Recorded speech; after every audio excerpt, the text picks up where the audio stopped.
ખબરોમાં બન્યા રહેવા માટે બેલ આઇકોન દબાવો અને એબીપી અસ્મિતાને સબસ્ક્રાઇબ કરો। રાજ્યમાં વધતા કોરોના સંક્રમણની વચ્ચે મોટી સંખ્યામાં દર્દીઓ આપી રહ્યા છે કોરોનાને માત અને છેલ્લા 24 કલાક દરમિયાન રાજ્યમાં 1477 નવા કેસ નોંધાયા। 1547 દર્દીઓ કોરોનાને માત આપવામાં સફળ થયા છે।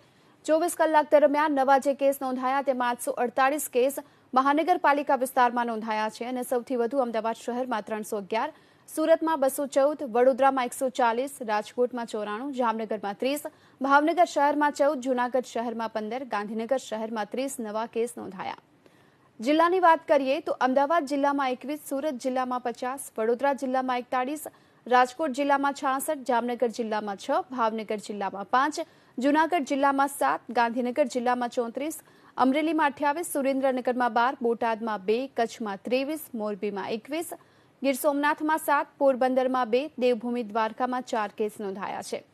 આ સાથે મહેસાણામાં 67, પાટણમાં 14, બનાસકાંઠામાં 29, સાબરકાંઠામાં 19, અરવલ્લીમાં 7, ભરૂચમાં 13, વલસાડમાં 2, નવસારીમાં 5, દાહોદમાં 18, પંચમહાલમાં 21, મહીસાગરમાં 21, નર્મદામાં 11, ખેડામાં 48, આણંદમાં 16, છોટાઉદેપુરમાં 5, તાપીમાં 4 નવા કેસ નોંધાયા।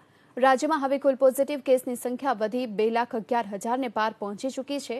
વાત મૃત્યુની કરીએ તો છેલ્લા 24 કલાક દરમિયાન રાજ્યમાં વધુ 15 દર્દીના મૃત્યુ થયા, જેમાં અમદાવાદ શહેરમાં 10, સુરતમાં 2, અમરેલી, પાટણ અને વડોદરા જિલ્લામાં એક દર્દીનું સારવાર દરમિયાન મૃત્યુ થયું।